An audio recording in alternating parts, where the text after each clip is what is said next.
அம்பா சமுத்திர Iyer hotel halwa மாதிரி பூவன தளதளவன வந்தா வந்தா வாய். எப்படி இருக்கானோ எனக்கு வரப்போற புருஷன்.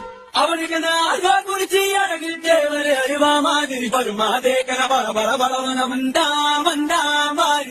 எல்லாமே முடிஞ்சு போச்சு.